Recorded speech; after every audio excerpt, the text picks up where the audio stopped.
Nithyananda Paramashivoham. Om Nithyananda Paramashivoham. Om Nithyananda Paramashivoham. Om Nithyananda Paramashivoham. Om Nithyananda Paramashivoham. Om Nithyananda Paramashivoham. Om Nithyananda. Welcome back, dear viewers. Now we will be entering into a segment where we will learn about the revelations from Devi Parashakti.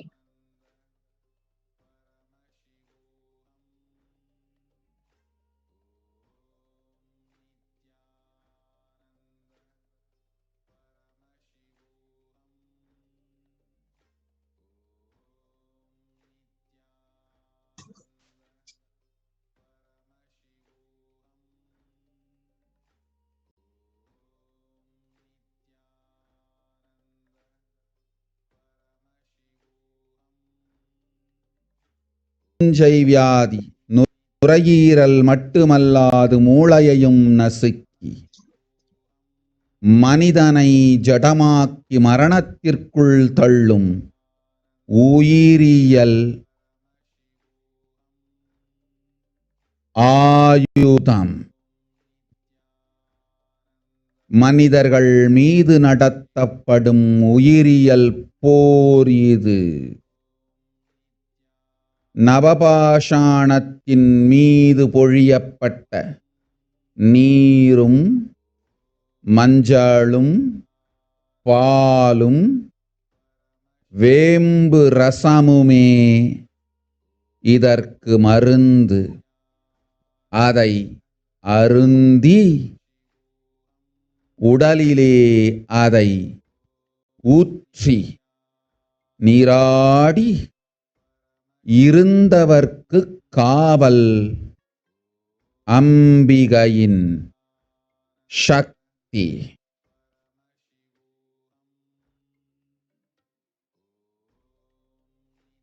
ஓம் ஓம் ஓம். சிருஷ்டி நஷ்டமாகாதிருக்க தேவ ரகசியங்களை தெளிவாய் உலகத்திற்கு சொல்லிவிட்டேன்.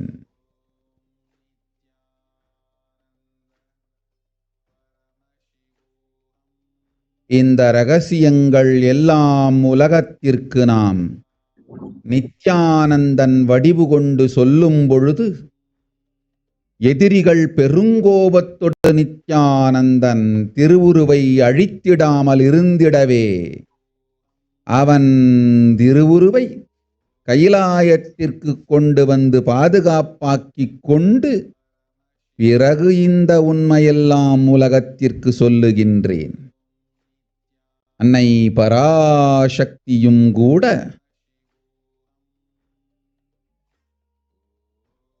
உண்மைகளை உலகிற்கு சொல்லும் முன் தற்காப்பு செய்து கொள்ள வேண்டிய அளவிற்கு மனிதர்களின் அரக்கத்தனமும் அட்டூழியமும் உலகத்தில் அரண்டு ஆடுகின்றது.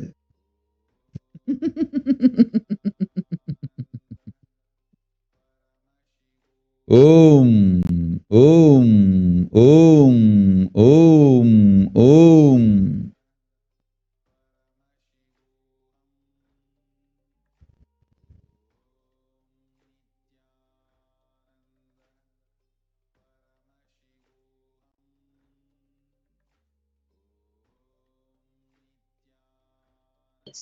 So now we will understand the translation of Devi's revelations.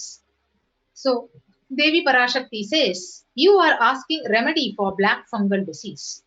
Know properly, black fungal disease, not only it will affect the lungs, it will smash the brain also. It is a bio weapon that makes humans a lifeless matter and push them to death. The demonishness and atrocities of humans is dancing in the world. That even Mother Parashakti needs to do self-protection before telling the truths to the world. Yes. So if you see the black fungus, so it was denied and dismissed as rare, and it was declared as an epidemic by several states, and it was declared as a pandemic within pandemic. So it literally eats the brain, mutilates bodies and faces, eats the bones, and affects only the COVID patients, which is extremely fatal, where 50% of the people are infected with this fungus. And as we stated, black fungus has already been declared an epidemic by several states. According to this news article, the states across India have begun declaring black fungus an epidemic as cases of the fatal rare infection shoot up in patients recovering from COVID-19. The fungal disease has a 50% mortality rate. It affects patients initially in the nose, but the fungus can then spread into the brain and can often only be treated by major surgery, removing the eye or part of the skull. So as you can see, it literally eats the brain and destroys all the facial tissue. Yes, so the COVID-19, which increases the black fungus infection risk in India, you can see the specific black fungus, which is called as a mucormycosis, is actually rising in various cases, and India is literally facing a death and high rates of COVID-19 with more than 27 million confirmed cases. And also the WHO has announced that the variant of the SARS-CoV-2 virus is a variant of the global concern itself. So this black fungus, it adds to weakening the body's immune response as well. And the outbreak has been declared a pandemic while an epidemic because the cases have risen over 12,000 cases during the COVID pandemic. And a range of states across India have declared the outbreak of a rare black fungus as the total numbers increase. Yes. So we can see the incidence and the death toll from the black fungus is steadily on the rise in India, and which is the black fungus infection, which is very relatively rare but potentially fatal condition. So you can see how it is affecting after the COVID-19. The soaring number of fungal infections among the recovered patients have emerged a medical concern, and more than 12,000 cases of fungal infection has been actually reported from different parts of the India, and created a huge sense of panic among the people. And as Devi has revealed, it will smash the brain. Studies show that the black fungus is flesh-eating and kills off patients who have survived COVID. The black fungus has a near 50% mortality rate and is tragically killing many who were relieved to have beaten COVID.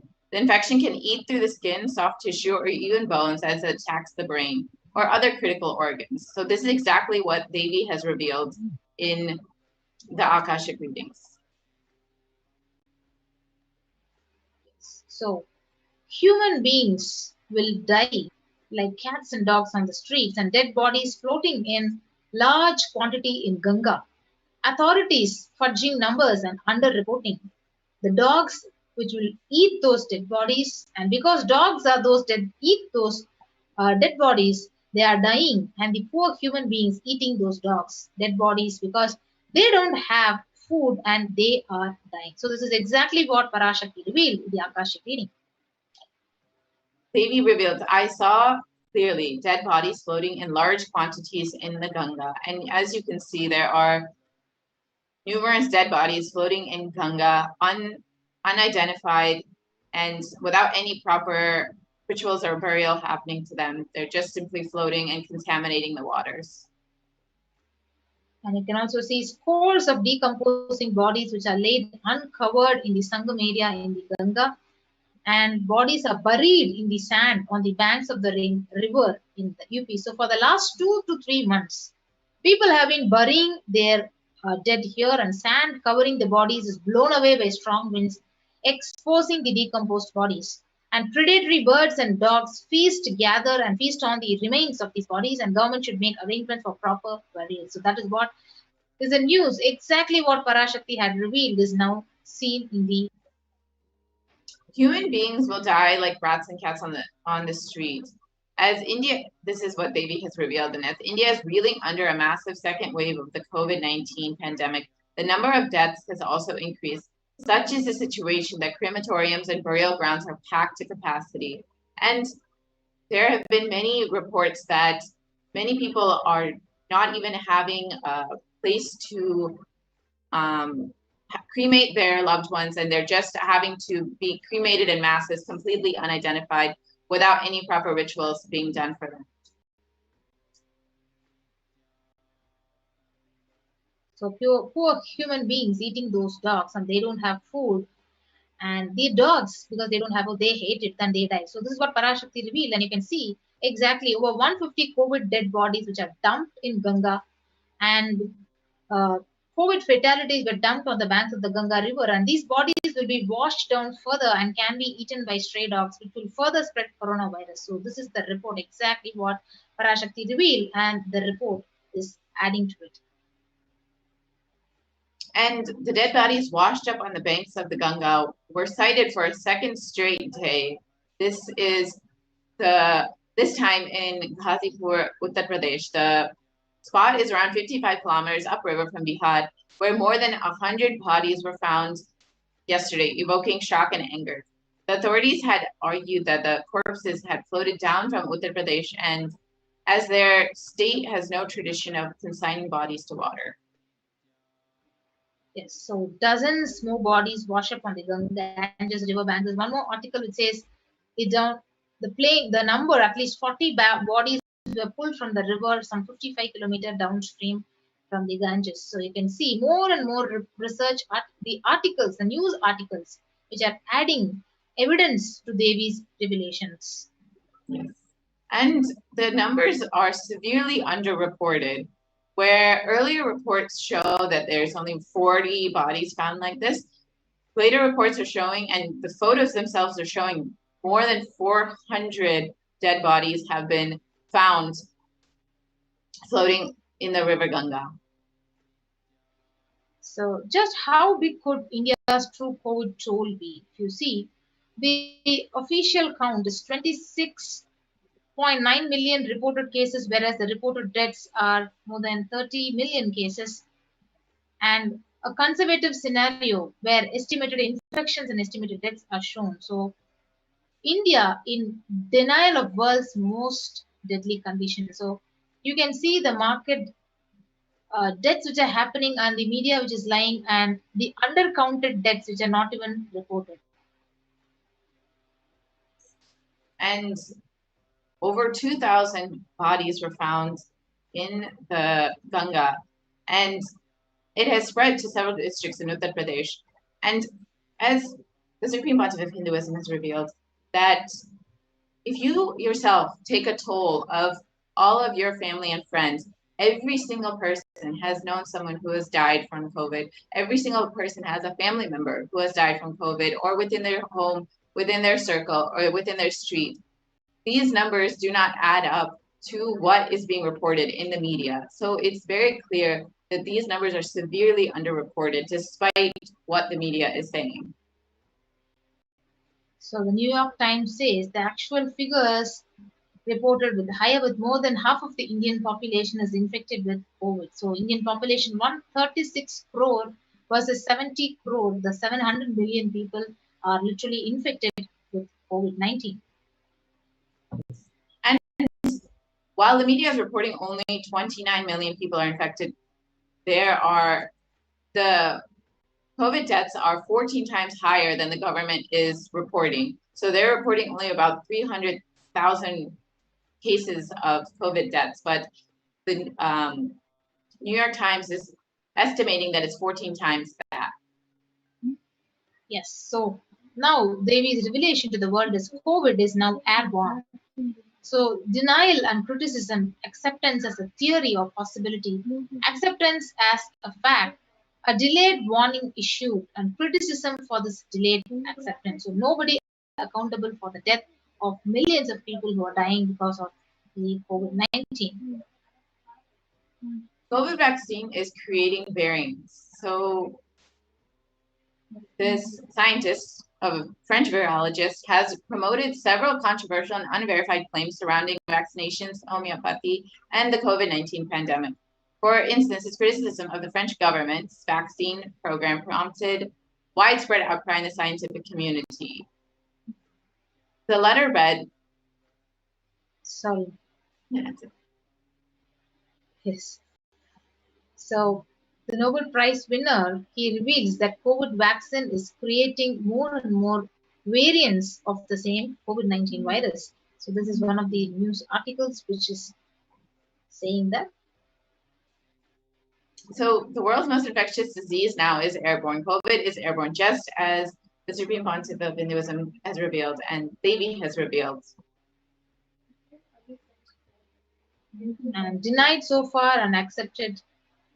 So America's delayed acceptance of airborne COVID transmission. So those scientists have been discussing airborne transmission for months. It was only the last week that the WHO and CDC made this official that COVID-19 is airborne. So while the disease is airborne, what do we do about it? So the WHO and the CDC have revealed what can be done about this airborne transmission and how to protect yourself, but few are following these recommendations.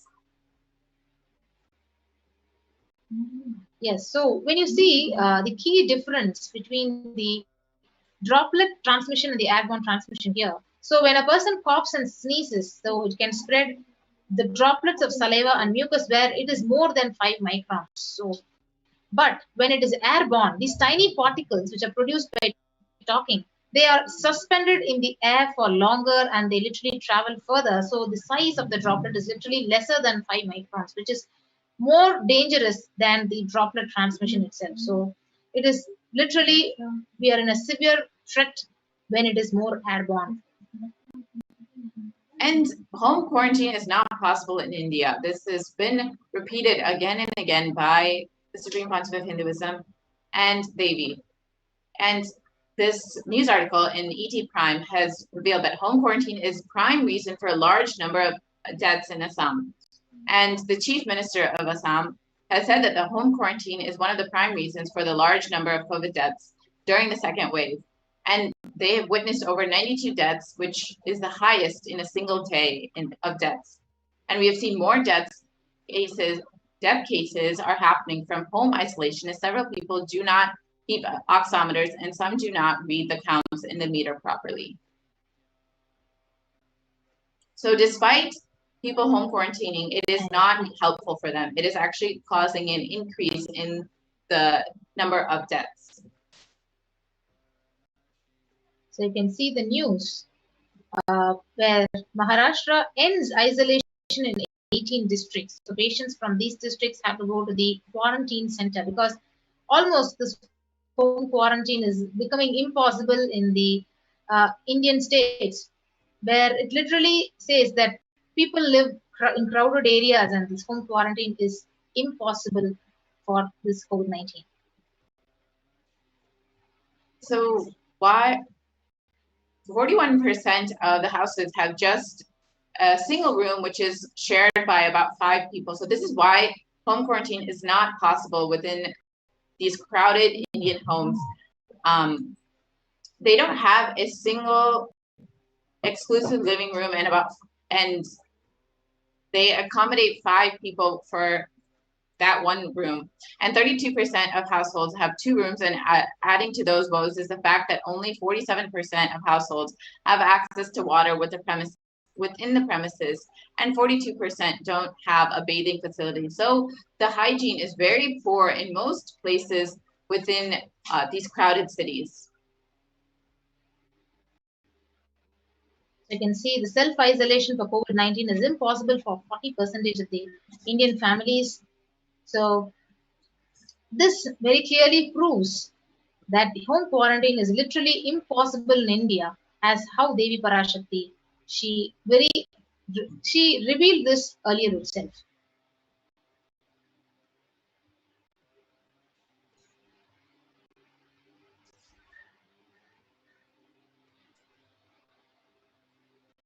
The guidelines actually show on home quarantine, the person showing COVID-19 symptoms has to remain isolated in a well-ventilated room with an attached toilet. And if any other family member needs to stay in the same room, it's advisable that they maintain a distance of at least 1 meter between the two. However, this is nearly impossible in these crowded homes within cities where people are living 5 people to 1 room. Yes, so that brings us to the completion of this segment of the program. So literally how whatever Devi Parashakti has revealed is coming true, and these revelations are proven by these news articles every day, each day, day by day. And with that, we will be concluding this segment of this program and we'll be moving on to the next segment of the program after a short break.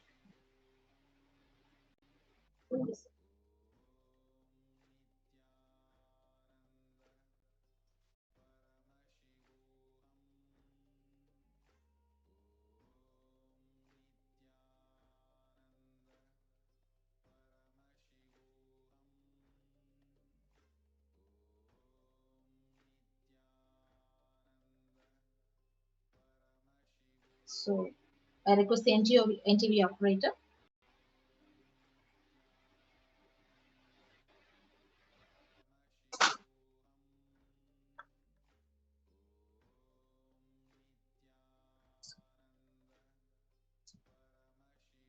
Whole world to know Hindus have something great to contribute to the world.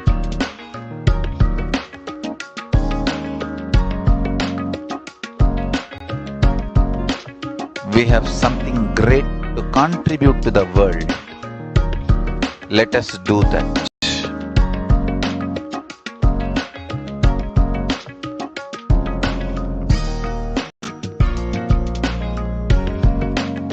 Kailasa is proper customized spiritual service helping you to identify your root patterns of suffering. We have perfected the science of helping every individual from every cultural, religious, nationality background.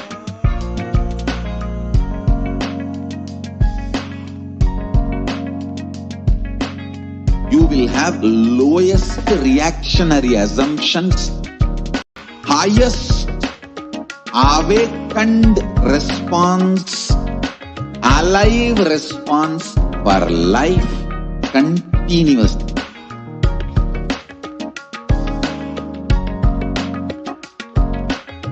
Kailasa is enlightenment ecosystem, literally enlightenment itself in your own home, wherever you are. Proper customized spiritual service helping you to complete with your life negativity, withdrawal from life, self-hatred, self-denial, self-doubt, so much of tiredness, laziness. We can support you, aligning your diet, your attitude, your aptitude, your understanding about life. We can help you with everything.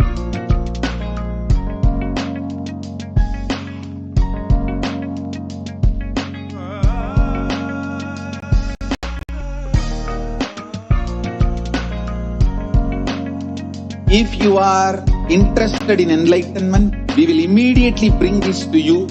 If you are not interested, we will explain the whole science, inspire you and make you interested in enlightenment time.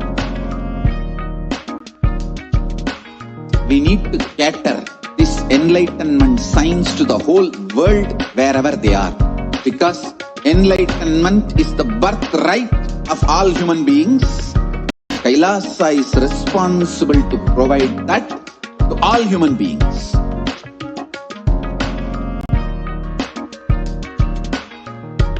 Kailasa is the totality of the knowledge I received from my gurus and practice manifested in my life, perfected by teaching millions of people from all cultures, time zones, backgrounds, genders, nationality, race, from every creed.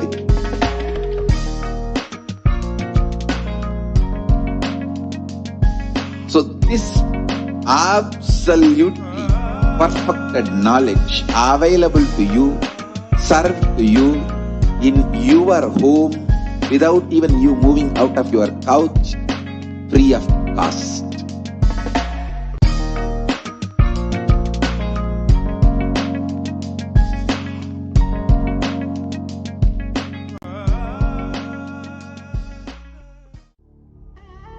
What I mean by the word Kailasa, listen intensely.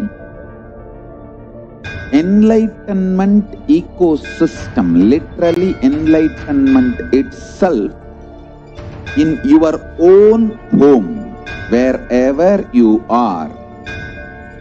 If you cannot come to Kailasa, it's okay. Kailasa can come to you. Kailasa coming to you is Kailasa.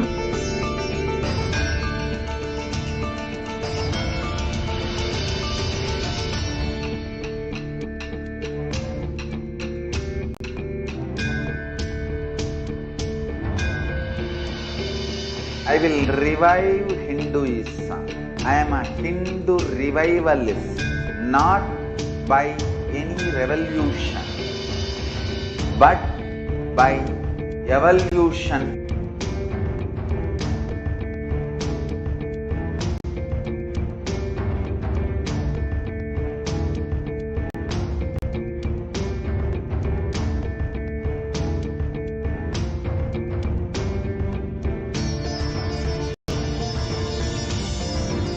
And setting model community.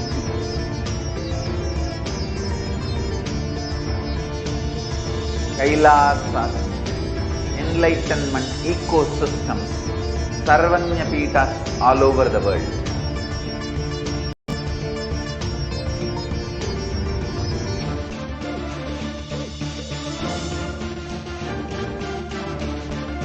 All powerful cognition, knowledge, only when you live power manifestation and possibilities manifestation happen. It's a fundamental truth.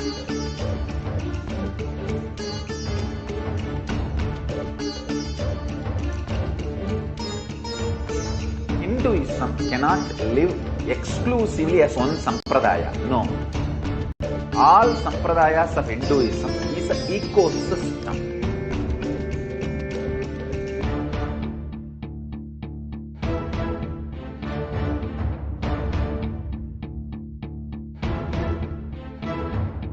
So don't keep quiet thinking that if one sampradaya is attacked, only that sampradaya is going to be affected.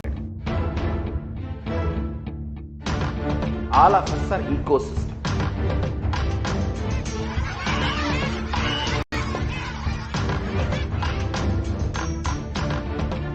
I invite all of you to get involved and enjoy Hinduism by the principle of Dharmo Rakshati Rakshitaha.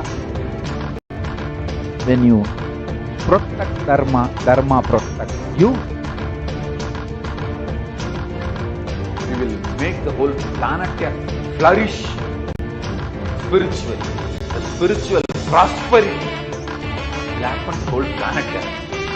We all have to coexist together.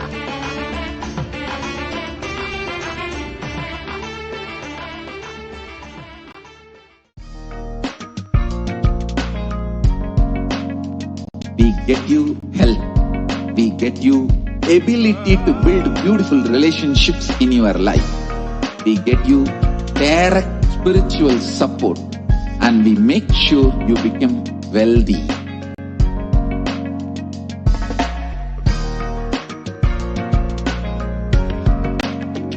We won't stop giving you just good life. We will literally not stop till you live enlightened life. Manifesting the state of Paramashiva, space of Paramashiva, powers of Paramashiva, being of Paramashiva.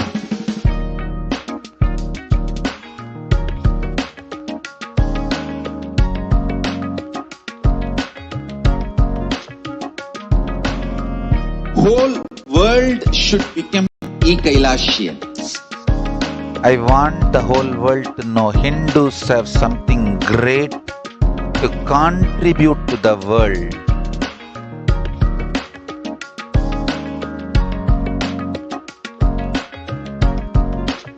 We have something great to contribute to the world.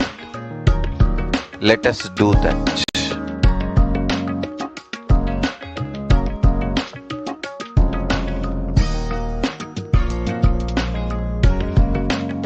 Kailasa is proper customized spiritual service helping you to identify your root patterns of suffering. We have perfected the science of helping every individual from every cultural, religious, nationality background.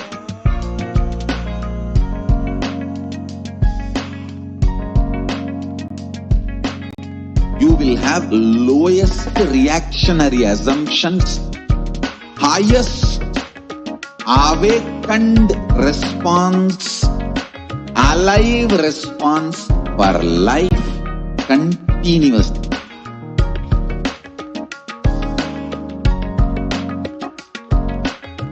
Kailasa is enlightenment ecosystem, literally enlightenment itself in your own home, wherever you are. Proper customized spiritual service helping you to complete with your life negativity, withdrawal from life, self-hatred, self-denial, self-doubt, so much of tiredness, laziness. We can support you aligning your diet, your attitude, your aptitude, your understanding about life. We can help you with everything.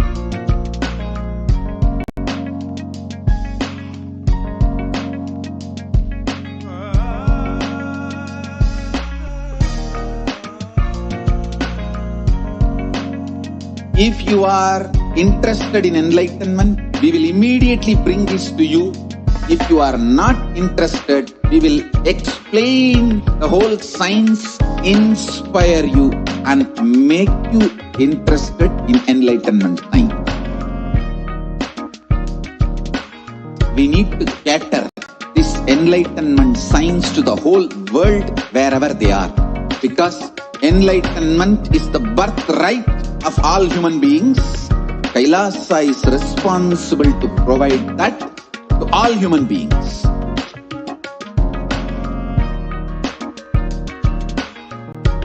Kailasa is the totality of the knowledge I received from my gurus and practice manifested in my life, perfected by teaching millions of people from all cultures, time zones, backgrounds, genders, nationality, race, from every creed.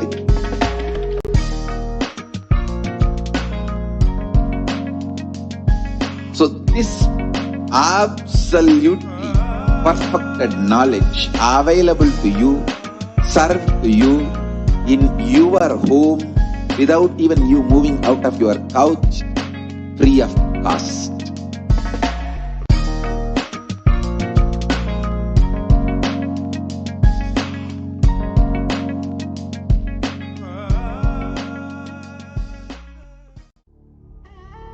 What I mean by the word Kailasa, listen intensely.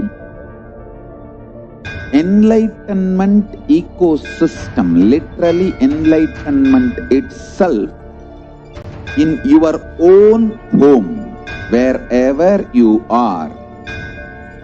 If you cannot come to Kailasa, it's okay. Kailasa can come to you. Kailasa coming to you is Kailasa.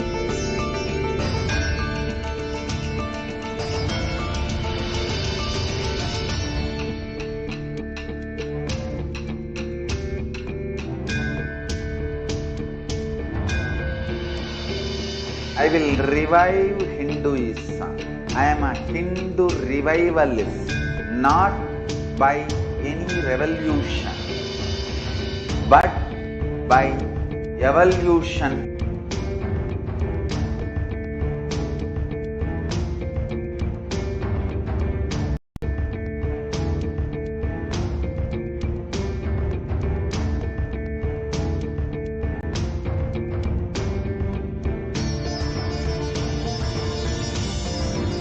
And setting model community.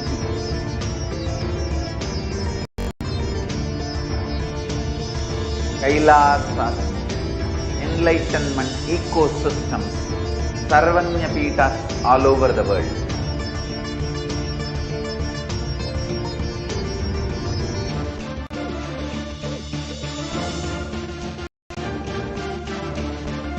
All powerful cognition, knowledge, only when you live power manifestation and possibilities manifestation happens. It's a fundamental truth.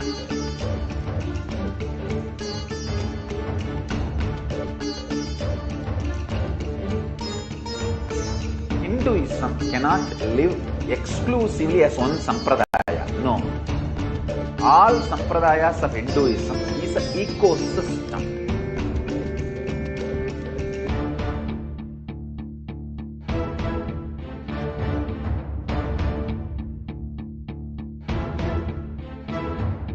So don't keep quiet thinking that if one sampradaya is attacked, only that sampradaya is going to be affected. All of us are ecosystems.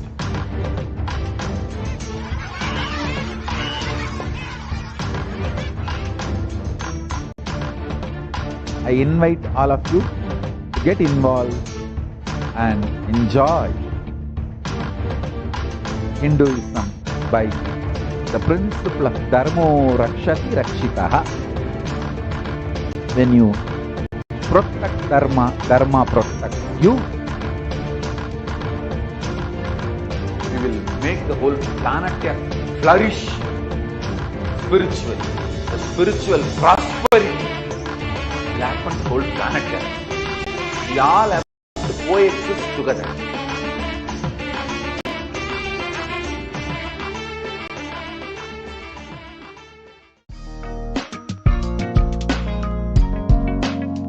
We get you health. We get you ability to build beautiful relationships in your life. We get you direct spiritual support, and we make sure you become wealthy.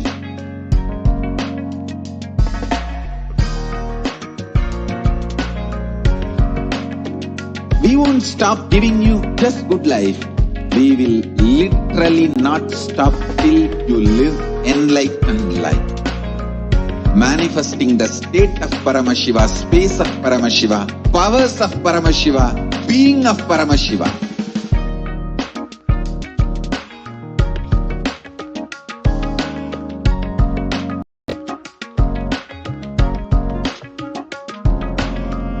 Whole world should become Kailasians.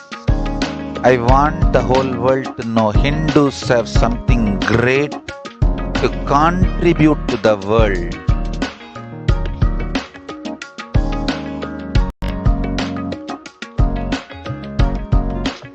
We have something great to contribute to the world. Let us do that.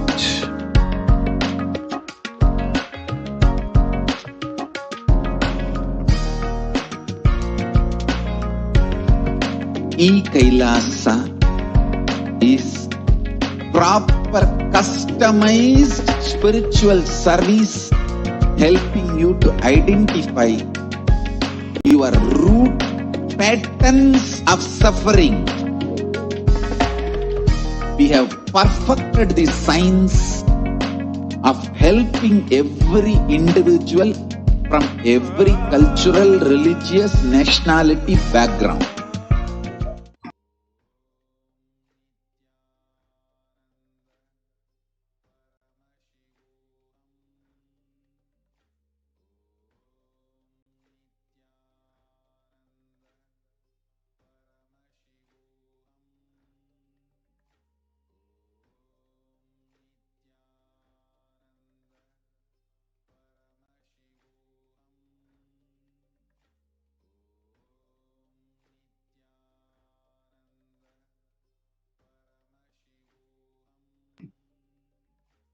Yes. Nithyanandam, the next segment, we're going to see about the multi-layered quarantine COVID care protection centers at the de facto spiritual embassies of Kailasa. Now, before we enter into the segment, let us see what is the status of the world today. Now, you can clearly see the younger adults are more likely to report the symptoms of anxiety and depressive disorder during the COVID-19 pandemic. Especially the age group between 18 to 24, they display about 56% of this age group report the symptoms of anxiety or the depressive disorder. And about 50% from the age group of 25 to 49 report the symptoms of mental disorders. And 50 to 64 age group display 39% of symptoms of the anxiety or the depressive disorders. And 30% report 30% of the age group 65 and above report the symptoms of anxiety and the depressive disorder. The average share of adults reporting the symptoms of anxiety disorder or the depressive disorder, you can see the comparison, what happened between Jan to June 2019 and once the corona hit the world, and how much fold increase has happened in January 2021. It is literally 3 to 4 times fold is being shown as an increase from Jan to June 2019 to January 2021. Next is the share of adults reporting symptoms of anxiety or the depressive disorder during the COVID-19 pandemic by age.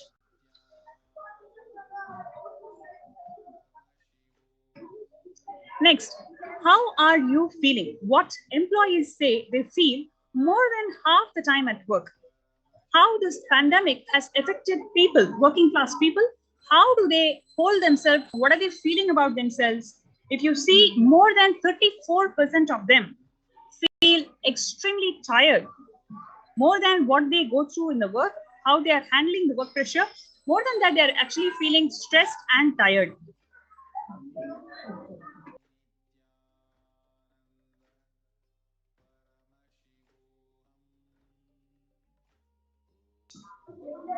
%27% of them are feeling burnt out. 22% of them are feeling discouraged. 19% of them are feeling extremely distracted. 17% of them are feeling depressed.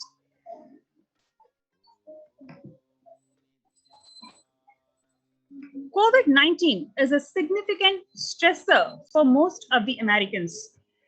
Nearly 8 in 10, which is 78% of Americans, say that the coronavirus pandemic is a significant source of stress in their life. Nearly 7 in 10 Americans, which is 67% of them, say that they have experienced increased stress over the course of pandemic. 1 in 4 essential workers, 25% of them are diagnosed with the mental health disorder since the start of the pandemic. COVID-19 could exacerbate doctors' existing mental health burden. More than 60,000 healthcare workers have contracted COVID-19 and about 300 people have died. An estimated 300 to 400 physicians die by suicide every year. Of the health workers who treated patients during China's COVID-19 outbreak, 50% of them showed signs of depression. 45% of them showed signs of anxiety, according to the preliminary research. Before pandemic, 15% of them are depressed and 29% of them are depressed.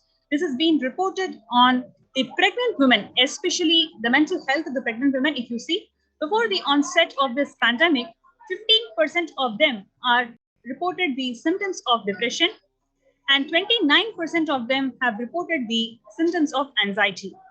During pandemic, it just went threefold more. 40%, 40.7% of them reported that they are depressed, and 72% of them have reported that they are anxious. So you can see the mental health of young people, mental health of working class people, mental health of pregnant women, every single group, target group, you can see that the mental disorders have increased at least 2 to 3 times fold than what it used to be. More people in Bangladesh have died from suicide in last year than those who were killed by the coronavirus.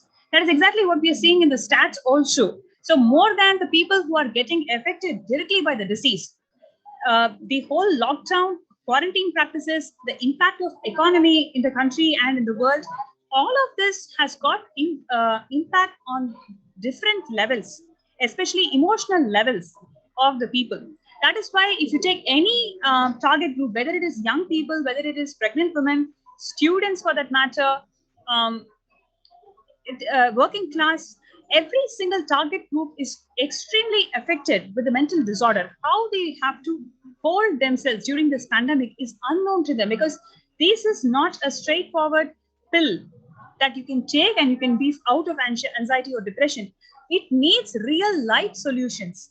How you can hold yourself in quarantine, especially when so much of death is going around you, when so much of suffering is around you, how you can hold yourself powerful. These solutions are provided in Sanatana Hindu Dharma, which the world is lacking in a big way. That is what we are seeing in the stats also, especially in Bangladesh, where people have died in suicide more than the people who are killed by the coronavirus. Bangladesh has reported about 70% more deaths from suicide than the COVID-19. And even in India, that accounts for 17.8% of all the reported suicide cases. According to the National Crime Bureau, India has reported 381 suicides daily for the year 2019. In US, the depression have tripled during the COVID-19 pandemic. A large study finds a dramatic increase in the number of adults in the United States reporting the symptoms of depression during the COVID-19. The number of adults experiencing depression in US have tripled, according to a major study. Before pandemic, it was 8.5% US adults reported being depressed. That number has risen to 27.8% as the country struggles with COVID-19. Now, what you can also see is, a repeat or a different way, different perspective of how the stats can be looked at. People are feeling burnt out in the workplace, and it is young workers who are hit to the maximum, and its impact on the mental health, especially 78% of the global workforce says that pandemic has negatively affected their mental health. 85% of the workforce have said that the mental health issues are causing sleep deprivation, poor physical health, reduced happiness at home, strained family relationships, or isolation from friends. 68% of people have reported that they would like to prefer to talk to a robot over their manager because of stress and the anxiety at work. 76% of workers believe that the company should be doing more to protect the mental health of the workforce. So what you're seeing or what you're observing is it is more than the pandemic itself. The number of lives that are getting affected directly by corona, more than that, it is the mental health. It is people are experiencing extreme mental fatigue and mental breakdown due to pandemic, and the whole of the humanity is looking for solutions of how to hold themselves during this pandemic. So we have this, the Supreme Pontiff of Hinduism, Jagadguru Mahasannidhanam, His Divine Holiness Bhagavan Nithyananda Paramashivam has opened the doors of Kailasa, has opened the doors of spiritual de facto embassies of Kailasa for one and all, where the food is given for free, accommodation is free, free internet services, you can work from home. More than anything else, you can experience the superconscious breakthrough. It is not the material matrix money. It is about your mental health. It is about the cognition that you hold for yourself. You can clearly see how the humanity is suffering from mental health and stress disorders because they do not know the life solutions. They don't know where to look for life solutions. And here is an opportunity where Swamiji has opened his Kailasas all around India for people to come and experience the superconscious living. So we welcome all the viewers, whoever feels that you need to be part of this and improve your mental health. Ensure that you're not suffering in this COVID time. Please join us in these COVID care protection centers. You can register through the link below, which is kailasa.org/Kailasa Care. KAILASA.org/Kailasa Care. KAILASACARE. So let's take a few minutes for registering ourselves in this link, kailasa.org/Kailasa Care. And before we go to the next part of this segment, let's take a short break.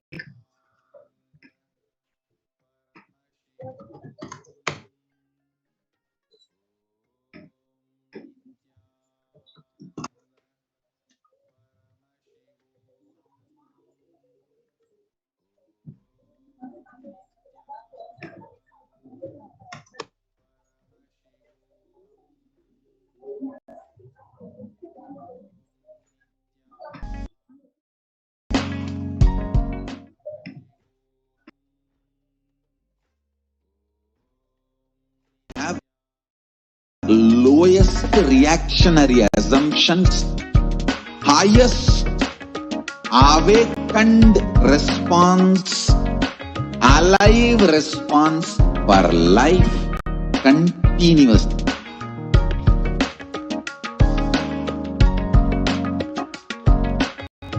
Kailasa is enlightenment ecosystem, literally enlightenment itself in your own home, wherever you are. Proper customized spiritual service helping you to complete with your life negativity. Withdrawal from life, self-hatred, self-denial, self-doubt, so much of tiredness, laziness. We can support you, aligning your diet, your attitude, your aptitude, your understanding about life. We can help you with everything.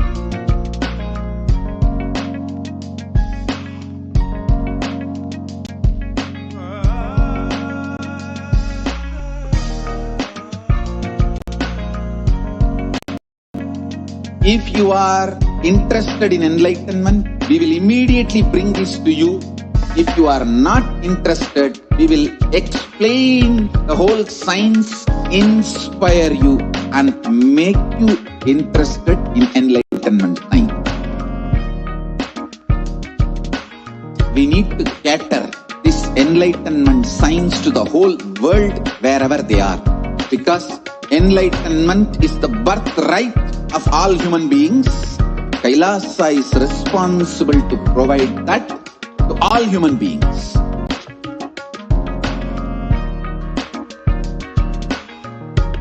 Kailasa is the totality of the knowledge I received from my gurus and practice manifested in my life, perfected by teaching millions of people from all cultures, time zones, backgrounds, genders, nationality, race, from every creed.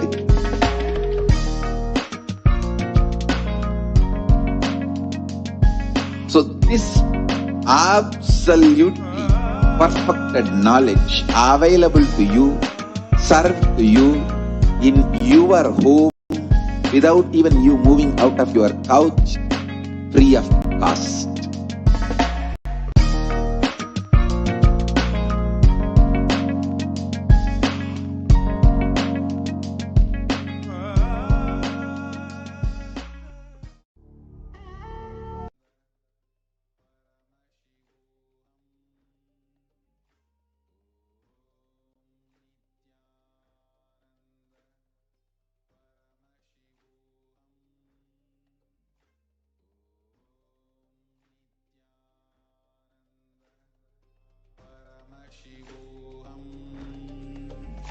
Om Nithyananda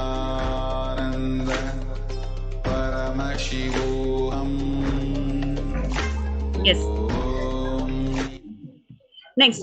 So far we have seen how the world is suffering with mental disorders, and what the Supreme Pontiff of Hinduism, Swamiji, has offered to the world is opening up his the de facto spiritual embassies of Kailasa, where people can come, reside, enjoy, and experience a superconscious breakthrough. All the life solutions that Swamiji has been offering to the world for the last 26 plus years is from Sanatana Hindu Dharma. The scriptures especially has immense treasure, invaluable treasure of solving any problem in life. All the life solutions that has been gathered by reviving these Hindu scriptures, making it user-friendly, making it available to the whole of the humanity. That is one of the important functions of the Kailasa's Department of Enlightened Civilization that the Supreme Pontiff of Hinduism has revived, especially for the Hindus today. Sanatana Hindu Dharma is a knowledge-based tradition. What was passed on orally from time immemorial has in last few thousand years begun being transmitted through written word in the form of palm leaf scriptures, books, and libraries. Only if you read the original Upanishads, Brahma Sutras, Bhagavad Gita, you will understand the reality, the truth, what I stand for. Jnanalaya, which is the Grantha Samadhi, Hindu traditional library, has principles like books are the living representative of Saraswati and Dakshinamurti, meaning they express the authenticity of the truth. Centuries of history of discrimination, exploitation, dispossession, and colonialization have led to the loss of traditional knowledge. Traditional knowledge is under threat and is being misused and misappropriated. Indigenous people, traditional knowledge has been developed over generations through daily life practices and a close understanding of local environments. It can offer valuable responses to climate change, food insecurity, reducing inequalities, and other challenges that we are trying to resolve. From the original 100 million source books of Hinduism, barely 20% of it remain today. Through Kailasa's Department of Enlightened Civilization, the Supreme Pontiff of Hinduism has committed his life to ensure the preservation, protection, and transmission of the age-old, authentic, time-tested Hindu knowledge. The Supreme Pontiff of Hinduism serves to not only protect the branches of knowledge remaining today, but also to revive this vast knowledge which has been lost over years of genocide and persecution. The Rig Vedas, one of the fundamental source scriptures of Hinduism, expresses a concept known as Hiranyagarbha, or the universal womb. From the concept of Hiranyagarbha comes the understanding of the space out of which everything comes forth, which is zero. From India to Persia, then on to Arabia, through the Hindu scholar Kanaka, this knowledge is today the cornerstone of everything considered as binary logic.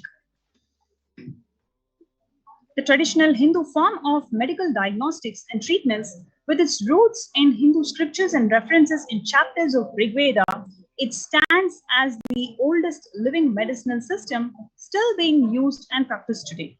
This includes the use of copper in medical instruments for its antibacterial properties and the use of Ayurvedic methodology in treatment for rheumatoid arthritis and osteoarthritis.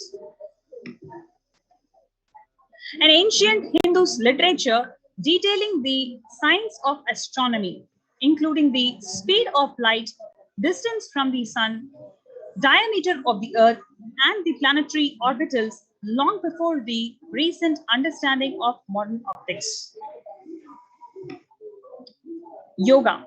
The age-old science and practice of yoga has direct reference and origin in the Hindu Agamas, Patanjali, Yoga Sutras, Yoga Pradipika, Rudramalayam of Uttaratantram, Gheranda Samhita, and countless other Hindu scriptures. The Hindu science of consciousness and awareness extending its application through the form of mental, emotional, physiological, neurological, and physical freedom. The lost knowledge of Kashmir. Hindus have lived in Kashmir for more than 10,000 years. The name Kashmir derives its origin from the name of Rishi Kashyapa, one of the Sapta Rishis or the 7 great Rishis as described in Vedas. Over the course of repeated and systematic genocide, persecution, and invasion, which continues to this date, Hindus were mercilessly killed and their knowledge burnt to ashes. Today, Hindus in the valley of Kashmir are less than 2% of the total population. In the recent forced Hindu exodus in Kashmir, Hindu population in Kashmir before the exodus is about 160,000 people. But just within 30 years after the violent exodus, from 160,000 people, it has just dropped down to 2,000 or 3,000 people. With this unprecedented volume of Kashmiri civilians, scriptures, literatures, scholars, and saints have not only been lost forever, but continue to wither away to this date.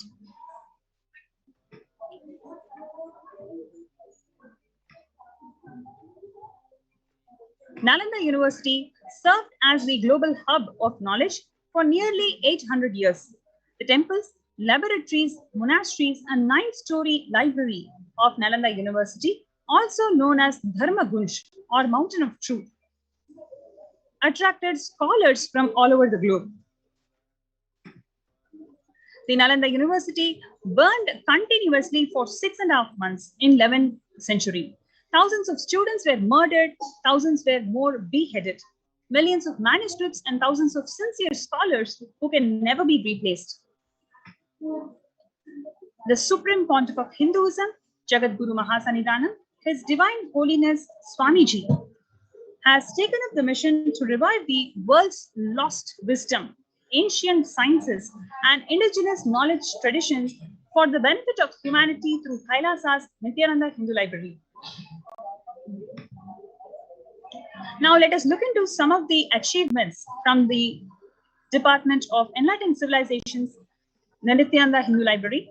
From 2003 onwards, the Supreme Pontiff of Hinduism has been a source of continuous contributions to the preservation, protection, and transmission of knowledge in all its form through Kailasa's Nithyananda Jnanalaya, collection of 1 lakh plus physical literature on Hinduism, 400,000 plus digital literature, more than 240 million pages of indigenous Hindu knowledge, collaboration with 5 traditional libraries, including the most ancient Hindu monasteries and preserved personal collections. Over 3 terabyte yoga scriptures collected.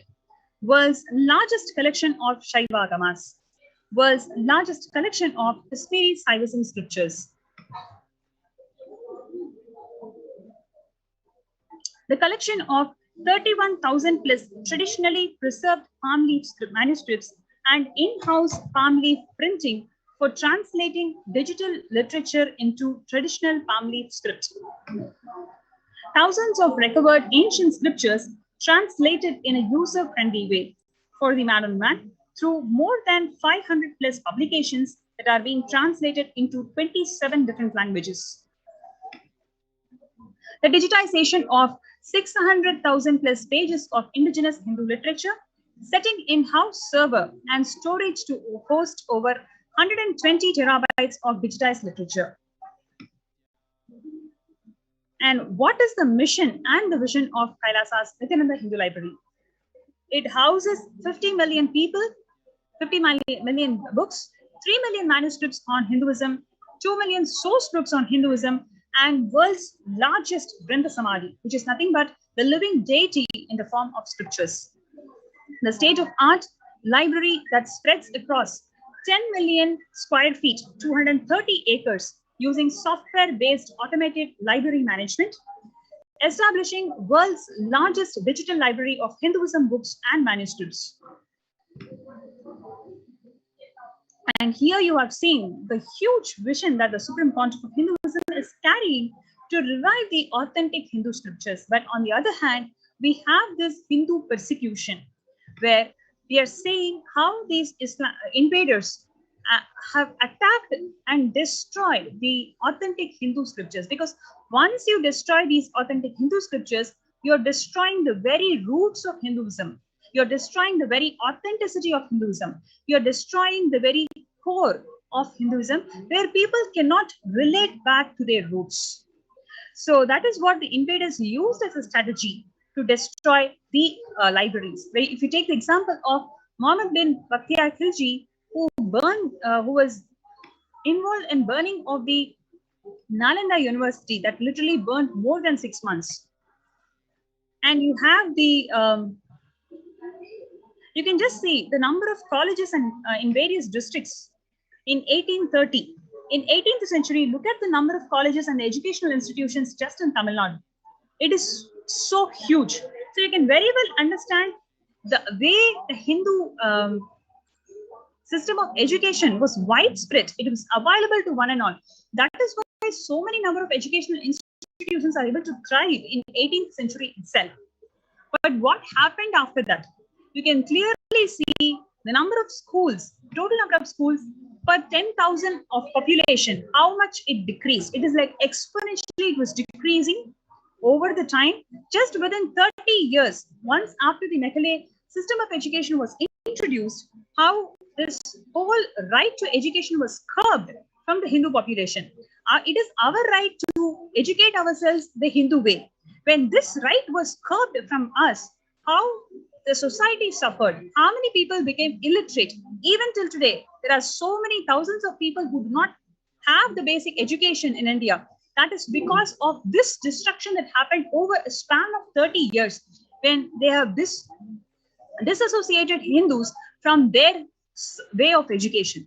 When you remove this core, which is educating themselves about the life solutions that the authentic Sanatana Hindu Dharma has provided over the millennia, you are denying this right to education. And that is what even till today we are suffering. So much of gap in the society, where one section of society is highly educated in various colleges and schools and etc. But there is one section of society who's struggling to even go to the school. This gap is created by these invaders. This is a planned strategy to destroy the education system, which is the very core of Sanatana Hindu Dharma. Now let us also listen to what Mekale, who's the father of modern day education that we are suffering in India, who mentioned that our English schools are flourishing wonderfully. The effect of this education on Hindus is prodigious. No Hindu who have received an English education ever continues to be sincerely attached to his religion. So this idea, the strategy of introducing the English education to Indians is to ensure that they are detached, they are separated from their original religion, which is Hindu identity. So this whole idea of introducing Mekale education in India is to separate Hindus from their identity. If our plans of education are followed up, there will not be a single adulator among the respectable classes in the Bengal 30 years henceforth. And this will be effected without any factors to proselytize, without the smallest interference with religious liberty, merely by natural operation of knowledge and recollection. I heartily rejoice in this prospect.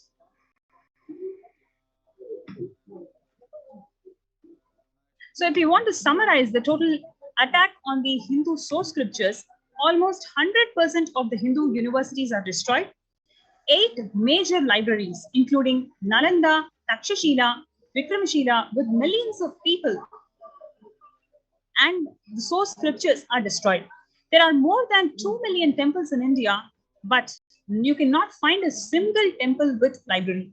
This is a very important fact because as per Agama, in the third prakara of every temple, you must have the Grantha Samadhi, which is a library. So and you have thousands of temples in India which are Agamic compliant, which are built based on Agama. That is why you're able to experience so much of connection with the deity even till today after thousands of years, because they are all Agamic compliant. They are built based on the Sapati Veda. But in the Sapati Veda, it is clearly mentioned that in the third prakara of every temple, you need to build a library. But now you cannot find a single temple in India which has a library in the prakara. That means the invaders have systematically destroyed, they have strategized to destroy the library in every single temple. You may find millions of temples, but you may not find a single temple with a library in it. That shows the sinister strategy of the invaders to remove this source repository of knowledge from Hindus. Thousands of mutt libraries are destroyed or poorly maintained. This is also a very important fact for us to understand that in any mutt, right, the library that is associated to the mutt is a repository of all the collection of knowledge about the traditions, rituals, customs that is associated with that sampradaya. If you destroy the library associated with the mutt, you are actually destroying the very lineage, the very sampradaya of the Hinduism. And as we all know, Hinduism has got more than 10,000 sampradayas, and each of these sampradayas have got a set of source scriptures that holds the constitution of these sampradayas. When the mutt libraries are getting destroyed, we are literally destroying the core of that sampradaya. The ethnic cleansing is happening to that sampradaya if the mutt libraries are not maintained properly. Next, we are seeing the major collection of manuscripts in the hands of Oriental institutes or the institutes funded by foreign country. We know that there are several Oriental institutes who hold the original manuscripts who do not want to share the knowledge. It is such a pity because Hinduism believes in free share of knowledge. Whatever anybody knows, Hindus knows only to share that knowledge, spread the knowledge. There is no concept of patenting as per Hinduism. Every knowledge is free resource that is accessible for one and all. But now these manuscripts, which has this repository of source knowledge from Paramashiva himself, these knowledge repositories are in the hands of the Oriental institutes, which is funded by the foreign countries. And they do not want to share this information. They share this knowledge repository, which belongs to Hindus. And at the same time, they want to hoard this information and make more and more patents, more and more marginalize the benefits of Sanatana Hindu Dharma. The next is the millions of scriptures stolen by the invaders. The original number of source scriptures is about 100 million source scriptures. In that, only 20 million is what we have today. 80 million source scriptures. Please understand, just in 20 million source scriptures, we have just explored maybe 0.1% of these source scriptures, and already the whole of the humanity is experiencing so many scientific breakthroughs, so many breakthroughs in the life solutions from Hinduism. Please understand the knowledge repository and the value add that these 80 million lost scriptures can have as an impact on the human society. All of these scriptures, the millions of source scriptures, are being stolen by the invaders. Kashmiri Pandits, genocides of the Kashmiri Pandits, 3 to 6 lakh Kashmiri Pandits were brutally kicked out. Genocides of Shivacharyas in Tamil Nadu under the atheistic government, where even till today, even now, the rights of the Shivacharya, what right they hold in the Dharma Mandir of any given temple, that is being curved away from them. They are systematically trained. They hold the DNA that can hold the principles of how a temple ecosystem can be maintained. It is a complete science. But now the anti-Hindu elements have used the governments to ensure that the genocide of this Shivacharya community is happening in such a way that anyone can enter the Garbha Mandir, anyone can perform rituals. It is not about curbing the rights of people performing the rituals. It is about who performs the ritual, who is holding the entire science. Is it being transmitted to the world?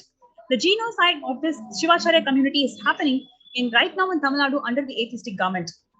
Next is the destruction of Hindu universities and libraries. World's largest Tamil Hindu library, Jaffna Public Library, is burnt. This is like just centuries ago, where the largest Tamil Hindu library, Jaffna Public Library, that houses the Tamil literature. It is also said that Tamil literature is the first available literature for the entire universe. When the whole world was formed, whole universe was formed, it is Tamil civilization who was the first civilization to enter, the Kumari Kandam civilization, which is rich in Tamil literature. This Jaffna Public Library houses the Tamil literature, the source of the Tamil literature, which has been completely burnt. 13,000 plus universities across Bharat and 1 lakh gurukuls are destroyed in Bengal and Bihar alone. 9 million books were burnt by Islamic invaders, Bakhtiyar Khilji and Nalanda University, Takshashila University, Vikramshila University, Telhar University. All of these universities have suffered at the hands of the invaders. You can see how the Supreme Pontiff of Hinduism, Swamiji, has preserved these beautiful knowledge repositories in a divine way.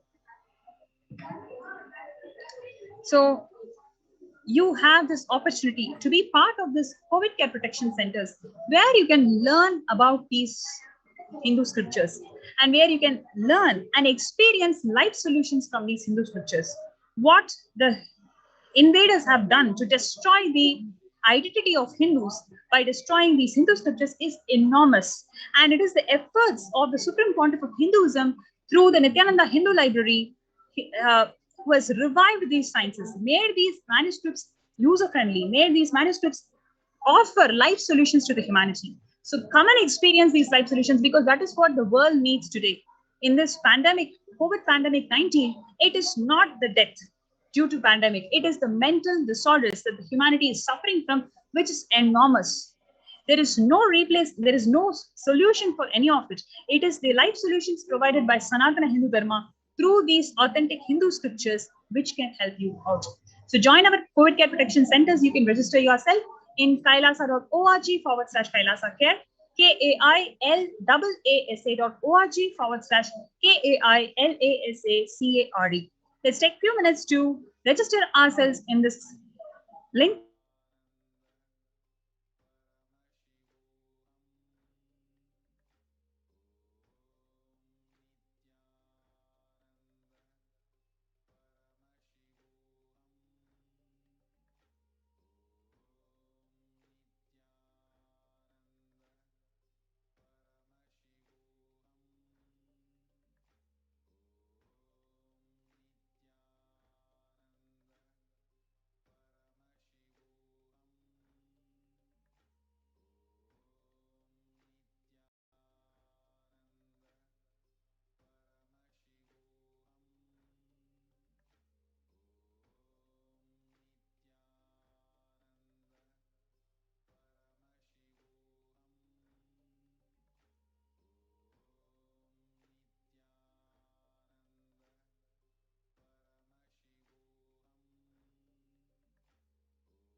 Nithyanandam, I'm really sorry for the technical glitch. So, if we have registered ourselves through the Joint COVID Care Protection Center link at kailasa.org/Kailasa Care, now we can proceed to the next segment. Let us see what Devi Parashakti has revealed with regard to the ongoing global pandemic. On 12th May of this year, Devi revealed, I came as Nijavatara. I am blessing you. Listen. People, listen. To do good to all of you, I have taken the form of Nithyananda and came down as Nijavatara. People of India, listen. Carefully listen. Time after time, Bharatam is Jnana Bhumi, where enlightened beings come. We cannot make Jnana Bhumi as infertile. Enlightened beings have to come. They have to live. It has to flower. Few hypocrites, because they think they are stuck in delusion, we cannot sacrifice the world. Cosmos cannot be destroyed. The ship I did to save cosmos from being destroyed, that is called Adi Kailasa. The ship I did to protect beings from Pralaya is Adi Kailasa. Because of conspiracy of Drohis and enemies' rule, the captain had to leave the ship. Before 12 years, knowing the great deluge that is going to happen, all Aushadas, by this Guru Purnima, that Jnana Rasavadam, Navapashana, is going to flower. Allow people to come and take dip in Navapashana flower. People, whoever comes and dip in Vaidya Sarovar, they will not have death. They will not have corona. Crores and crores of people will come in line. Every day they will come and dip in Anandalingam. Devi continued, listen well to my words. For India, I made ship as protection. The Nithyananda Navapashana Lingam in Vaidya Sarovar. Go to Adi Kailasa. O Indians, listen. All those regretting losing Nithyananda Nijavatara, without confusion and without talking just as lip service, go to Adi Kailasa. Crores of people will come there looking for health, Navapashana water feast and medicine, to get health and protection and enlightenment. To protect India from the great destruction, I, Parashakti, made this huge ship. Even if captain is not there, ship is there. And as we know, when the first world countries are closing their borders during this massive global emergency, this pandemic, Kailasa is the only nation that has opened its doors to all without exception. The free COVID care centers opened across India are all across India, over a dozen. To name a few, Adi Kailasa in Bidadi, Bangalore, Salem Adinam in Tamil Nadu, Tiruvannamalai Adinam in Tamil Nadu, Rajapalayam Adinam in Tamil Nadu, Puduvai Adinam in Puducherry, Pattanam Adinam in Tamil Nadu, Siragapadi Adinam in Tamil Nadu, Sripuram Adinam in Hyderabad, Madurai Adinam in Tamil Nadu, Avattipalayam Adinam in Tamil Nadu, Hosur Adinam in Tamil Nadu, Baroda Adinam in Gujarat. So, all these Adinams, Kailasa's de facto spiritual embassies across India, have been opened up to give free COVID care protection to people at large. Kailasa rushes to aid India as India finds itself on the verge of the COVID-19 third wave. As we have seen and are continuing to see the alarming statistics of the number of people dying and getting infected, not only the ones who have survived the corona attack, but also after healing from the corona, the infection, the secondary infections, the comorbidities threat, all this is something that is facing humanity starkly in the face. People, governments, healthcare workers are literally at a at their wits' end to see how to control this pandemic, how to handle not only the physical impact of it, the disease, the pandemic, what it is bringing in terms of the health loss, the disease impact, but also its after effects, its ripple effects, the mental trauma and the breakdowns that patients are going through, that people are going through at large, even if they are not infected. The fear, the literally the paranoia, the panic, the stress and the worry, the anxiety, not only at home, but even at the workplace. This is one pandemic that has affected the whole world across all borders, across all races, genders, castes, creeds, everything.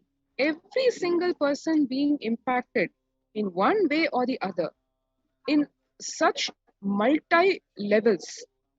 This really warrants a massive, groundbreaking, fundamental solution, which is exactly what Kailasa, guided by the Supreme Pontiff of Hinduism, Nithyananda Paramashivam, is providing in the form of multi levels, multiple free COVID care centers open across India, various humanitarian services and spiritual services being provided during this pandemic in all of Kailasa's de facto spiritual embassies, and the fundamental support very from the very grassroots level, from a very cosmic level, being provided by the Supreme Pontiff of Hinduism, Nithyananda Paramashivam, in the form of his satsangs explaining in detail how to handle this pandemic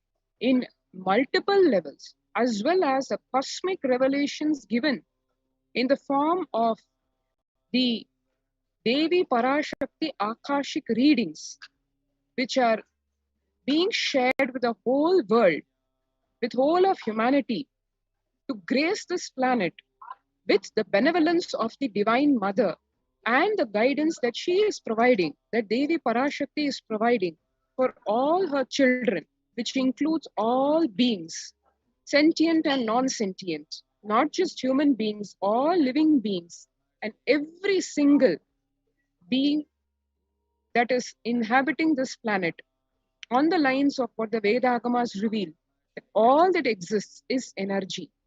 Isha Vasyam Idagum Sarvam. So just to name a few of the humanitarian services that are being provided by Kailasa's de facto spiritual embassies in India, not just now, but for the past over a year and a half since the corona pandemic struck this planet.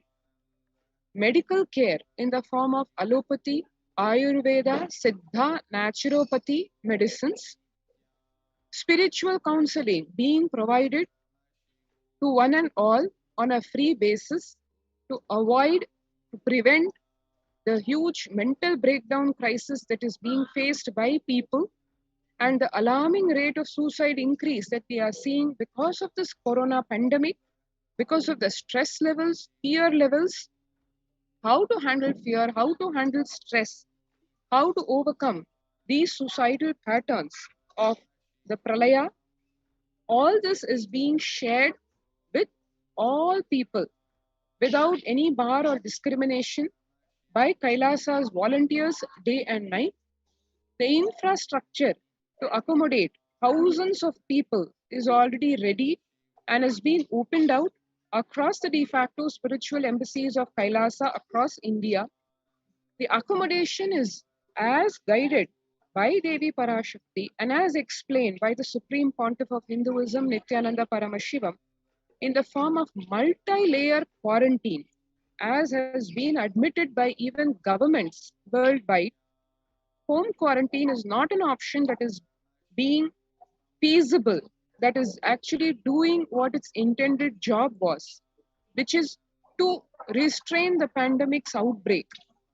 Home quarantine not a feasible option, especially in India, given the demographics and the distribution of the population, and hence multi-layer quarantine option. Kailasa, the only nation, and Kailasa's de facto spiritual embassy is the only COVID care protection centers which can boast of zero death and zero infection across India, in spite of the noble efforts of various institutions, various governmental facilities. The one thing that Kailasa has been able to provide, with the grace of Paramashiva and Devi Parashakti, being able to provide this multi-layer quarantine facility and its slew of support services, ensuring zero infection and zero death. And even though these statistics are to its glory, and its micromanagement being directly done at the highest level, emergency ambulances and ICU on wheels, all the readiness being taken care so that in the eventuality of some emergency, Kailasa is ready to handle the same. Personal protective care medical equipment being provided to all the people who are availing of this COVID care protection center.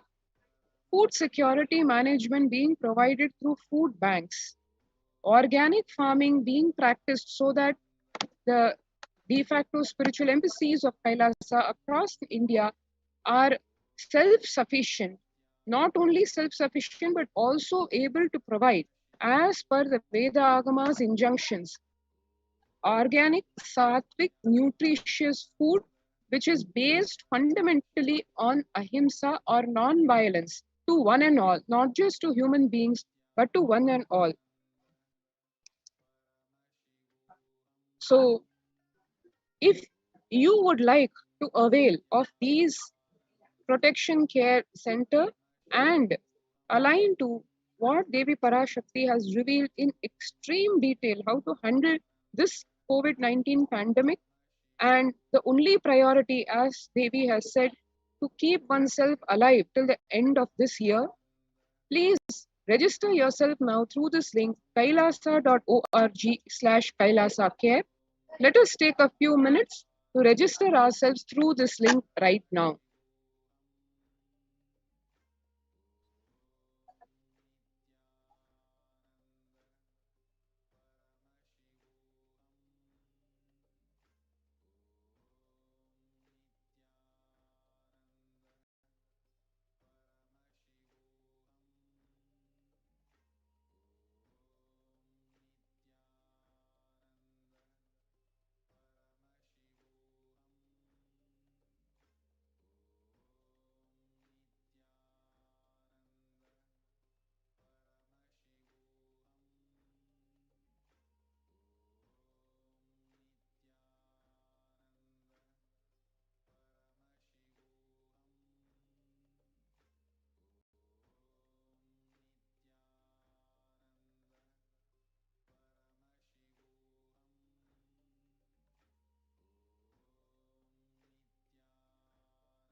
Paramashivoham.